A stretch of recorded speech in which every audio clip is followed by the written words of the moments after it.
Recently की जैसा हम लोग देख रहे थे, है ना, टीआरई का इंपॉर्टेंट क्वेश्चंस देख रहे थे, मल्टीपल राइटर्स जो सिलेक्टेड राइटर्स है जिससे क्वेश्चन आने ही आने हैं, है ना, तो वो सब सारी चीज को हम लोग देख रहे थे। एक क्वेश्चन था रालवाल्डो इमर्सन से, है ना, रालवाल्डो इमर्सन से। जब पूछता है रालवाल्डो इमर्सन का बात आता है तो पूछता है नेचर, सबसे पहला नेचर। नेचर के साथ ही ट्रांसेंडेंटलिज्म स्टार्ट हुआ। अब आता है ट्रांसेंडेंटलिज्म होता क्या है।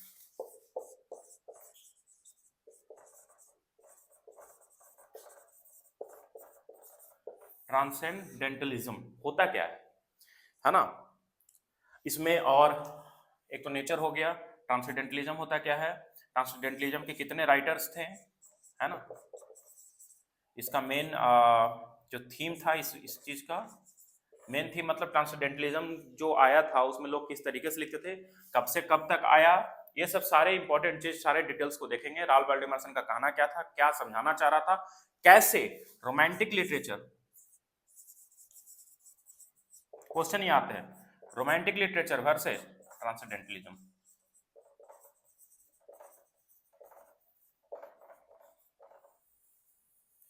रोमांटिक लिटरेचर और ट्रांसेंडेंटलिज्म, ट्रांसेंडेंटलिस्ट जो राइटर होते हैं किस तरीके से रोमांटिक जो राइटर थे उससे डिफरेंट लिख रहे थे।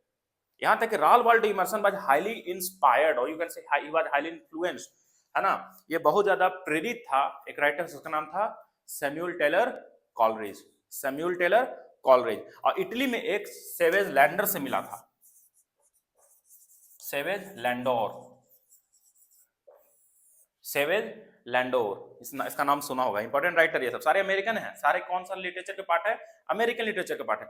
अमेरिकन लिटरेचर से क्वेश्चन जो है आना ही आना है, आ रहा है। मैं ये देख रहा हूं क्वेश्चन जो कि डीप पूछे जा रहे हैं। सेवेज लैंडर से रालवाल्डो इमर्सन कहां मिला था, छोड़ो बोलो, इटली में, इटली में मिला था, है ना। अगर बोला जाए कि जब वो माइग्रेट किया, वो गया कुछ दिन के लिए ट्रेवल पे, ठीक है, तो वो रहा इंग्लैंड। इंग्लैंड में किससे मिला, एसटी कॉलरिज से। किससे मिला, एसटी कॉलरिज से। देखना अब हम लोग समझ में आएगा कि ट्रांसेंडेंटलिज्म होता क्या है, कब से कब तक चला, ट्रांसेंडेंटलिस्ट राइटर जो थे कौन कौन थे, ये सब सारे राइटर्स को हम लोग देखेंगे। पहला देखो, अगर बात आता है इमर्सन का, राल्फ वाल्डो इमर्सन का, राल्फ वाल्डो इमर्सन, ये इंपॉर्टेंट, इतना ज्यादा इंपॉर्टेंट राइटर है कि इसका यहां तक कि 1803 ये पूछा जा चुका क्वेश्चन है। 1882 में ये मरा था। 1803 से कब तक, 1882 में। क्लियर है, कोई दिक्कत। देखो 1803 ये पूछता है, ठीक है। और ये डेट क्यों इंपॉर्टेंट है, क्योंकि इस टाइम पर दो और जन्मे थे। कौन कौन, पहला का नाम क्या था, कुछ याद है, वर्जीनिया वुल्फ, कुछ याद आ रहा है, वर्जीनिया वुल्फ और जेम्स जोइस, कुछ याद आ रहा है। इस टाइम पर वो राइटर्स आने लगे थे, है ना। तो याद रखना 1803 में जन्मा था रालवाल्डो इमर्सन, मरा कब, 1882 में। अगर हम बात करते हैं कि इसका जो मेन जो वर्क है जहां से ट्रांसेंडेंटलिज्म आता है वो है नेचर। कब है, नेचर 1835 में बोला जाता है, ये क्वेश्चन याद रखना। 1835 में बोला जाता है, बस एनोनिमसली पब्लिश्ड, एनोनिमसली करने को बिना नाम का पब्लिश होता पहला बार कब, 1835 में। लेकिन एक्चुअल पब्लिकेशन आया नाम के साथ, कब आया, क्लियर है, सही है, कोई दिक्कत, क्लियर है। अब देखो नेचर जो है इसमें आया क्या था, नेचर में क्या समझाना चाह रहा था ये, है ना, इस चीज को हम लोग देखते हैं। देखो समझना, ये याद रखना 1803 में जन्मा था, नेचर का पब्लिश हुआ था 1835 में। अब मेन चीज देखो, इमर्सन जो है बोलता है नेचर में एक इंसान है ना, मैन। मैन का कनेक्शन किससे, गॉड से। मैन का कनेक्शन किससे, नेचर से। ये सब इंपॉर्टेंट चीज है ना, जो अक्सर लोग नहीं पढ़ते हैं। मैन का कनेक्शन किससे, इनर सेल्फ से, इनर सेल्फ से। इनर सेल्फ को ही आगे जाकर ड्रामेटिक मोनोलॉग में, है ना, जिसको मोनोलॉग्स कहते हैं, रॉबर्ट ब्राउनिंग और भी राइटर जैसे वर्जीनिया वुल्फ या फिर बहुत सारे राइटर जो इनर मोनोलॉग्स को, जिसको ड्रामेटिक मोनोलॉग्स को यूज करते थे। इनर मोनोलॉग से क्वेश्चन आता है, ड्रामेटिक मोनोलॉग का क्वेश्चन इस बार था एसटीईटी 2025 में। समझ में आ रहा है, इसे क्वेश्चन था। अब अगर बात करते हैं नेचर में क्या आया था, तो नेचर में ये बताता है कि किस तरीके से लोग जो हैं ये पहले जो कन्फर्मिस्ट राइटर थे, जो तय था कि हमको यही करना है, रूल्स में रहना, हमको ये करना है ना, तरीका से लिखना है, पहले क्या था कि हमको ट्रेडिशनल जो होता था लिखना ब्लैंक वर्स, राइम यूज करना, ये सबको कन्फर्मिस्ट बोलते हैं। क्या बोलते हैं? कन्फर्मिस्ट। तय था कि हमको यही करना, अगर इस तरीके से नहीं लिख रहे हैं तो इसका मतलब मैं एक अच्छा राइटर नहीं है। लेकिन ये जब आया राल्फ वाल्डो इमर्सन, जब आया इमर्सन आया तो ये बोलता है क्या कि हम क्रिटिसाइज करते हैं, हम जो है यहाँ से ब्लैंक वर्स और राइम को हम यूज नहीं करेंगे। हम क्या करेंगे, हमको अपना बात को पहुंचाना है लोगों के पास। अब बात को पहुंचाने, जैसे पहले के राइटर्स कहते हैं, बात को पहुंचाने के चक्कर में, सॉरी बात ये जो है ब्लैंक वर्स और राइम को लाने के चक्कर में अपना बात को अच्छे से नहीं पहुंचा पाते थे लोगों के बीच। उनको रहता था कि मेरा राइम मैच कर रहा है या नहीं कर रहा है, राइम वर्ड लाना है, और वर्ड लाने के चक्कर में वो चीज नहीं बता पाते थे जो चीज असल में बताना चाहिए था। समझ में आया? लेकिन ये क्या दिया, ये ओपननेस दिया, ओपन चीजों को दर्शाने लगा। इसको बोलते हैं फ्रीडम। क्या बोलते हैं? फ्रीडम। समझ में आया? फ्रीडम। अगर बात आए आपको यहां पर कि एक होता है स्पिरिचुअल फ्रीडम, स्पिरिचुअल फ्रीडम है ना, एक होता है इमोशनल फ्रीडम,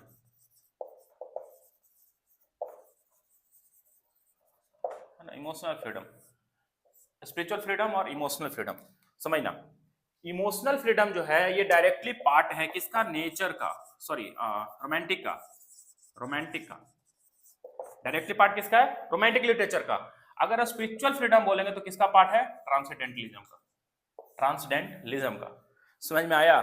अगर आप इमोशनली फ्रीडम चाह रहे हैं, चीजों को समझना चाह रहे हैं with the help of emotion, your feeling, your internal desire, है ना, जिस चीज से आप समझना चाह रहे हैं किसको, प्रकृति को, ये हो गया किसमें?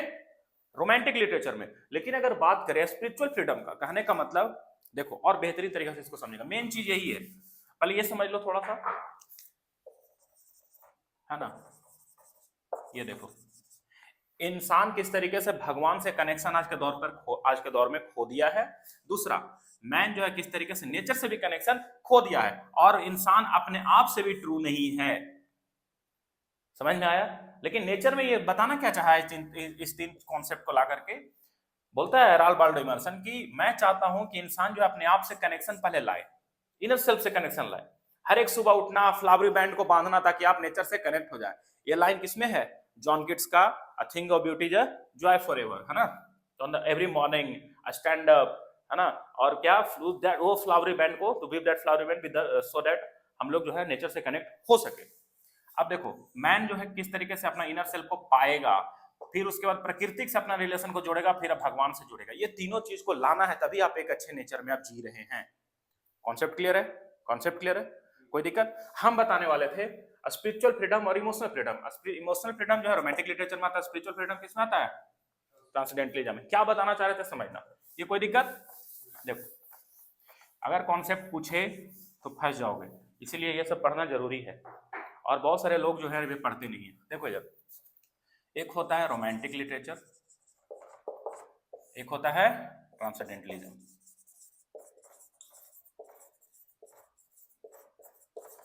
ट्रांसेंडेंटलिज्म, रोमांटिक लिटरेचर, क्लियर है? अगर बोले रोमांटिक कब से कब चला बताओ? 1837 तक ये एंड हुआ था, सॉरी 1798 से कर लो, 1798 से लिरिकल बैले का पब्लिकेशन से कब तक चला? 1837 में। लेकिन अगर इस बोले ट्रांसेंडेंटलिज्म कब से कब चला, तो 1830 से ये स्टार्ट ही हुआ था, 1830 ये स्टार्ट ही हुआ था। कब तक चला था? 1860 तक। अगर बोले ट्रांसेंडेंटलिज्म का, तो ये हुआ था अमेरिका में स्टार्ट। कहाँ हुआ था? अमेरिका में। अगर बोले रोमांटिक लिटरेचर तो कहाँ हुआ था? यूरोपियन कंट्री में, यूरोप में, खास करके इंग्लैंड में। देखो ये याद रखना, अगर पूछेगा ट्रांसेंडेंटलिज्म का पीरियड कब से कब था, कब से कब था? 1830 से 1860 तक। कोई दिक्कत? समझ में आ रहा है? लेकिन अगर देखा जाए तो 1830 में स्टार्ट ही होने वाला था, मतलब रोमांटिक लिटरेचर एंड कर रहा था, उस टाइम पर ट्रांसेंडेंटलिज्म स्टार्ट हुआ था। इंग्लैंड में ये मिला था, राल्फ वाल्डो इमर्सन जो राइटर मिला था, किससे मिला था? एसटी कॉलेज से। अब देखो समझना, रोमांटिक लिटरेचर में क्या होता है, इनर सेल्फ यूज करके, इनर सेल्फ यूज करके आप किस चीज को फाइंड करते हैं? किस चीज को फाइंड करते हैं? बताओ किस कौन सा फ्रीडम को आप फाइंड करते हैं? इमोशनल फ्रीडम को, इमोशनल फ्रीडम को फाइंड करते हैं। ठीक है? अगर बोले ट्रांसडेंटलिज्म में तो क्या होता है, इनर सेल्फ का यूज करके, इनर सेल्फ का यूज करके आप क्या करते हैं, किस चीज को फाइंड करते हैं, बताओ। इमोशनल फ्रीडम को इसमें भी फाइंड करते हैं, ऐसा बात नहीं है, इमोशनल फ्रीडम को फाइंड करते हैं, लेकिन प्लस में ये लीड करेगा आगे स्पिरिचुअल फ्रीडम को। आपका जर्नी यहां तक ही नहीं रुकता है, आपका जर्नी इससे भी आगे जाता है। स्पिरिचुअल फ्रीडम आप यहां तक पहुंचना चाहते हैं, जब लोग यहां पर पहुंच रहे हैं इसका मतलब आप ट्रांसडेंटलिस्ट हैं। अब आता है कि क्वेश्चन के कौन कौन ऐसे राइटर जो ट्रांसडेंटलिस्ट है, तो नाम सुनना। कोई दिक्कत, कोई दिक्कत यहां तक, आगे सुनो, देखते जाना।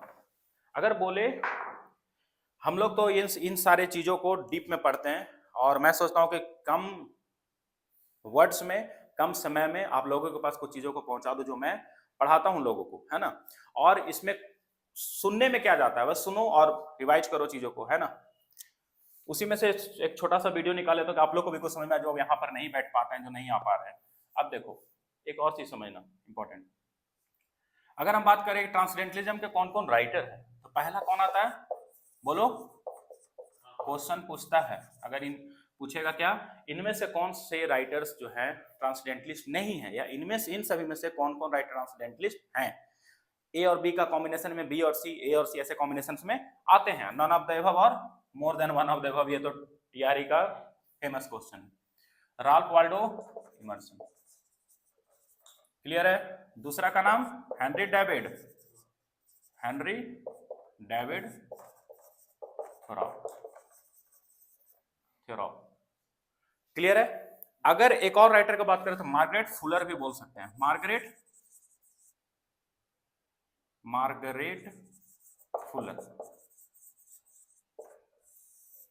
Margaret Fuller. इंपॉर्टेंट चीज एक देख लो, यहां पर क्वेश्चन अक्सर पूछे जाते हैं, ठीक है।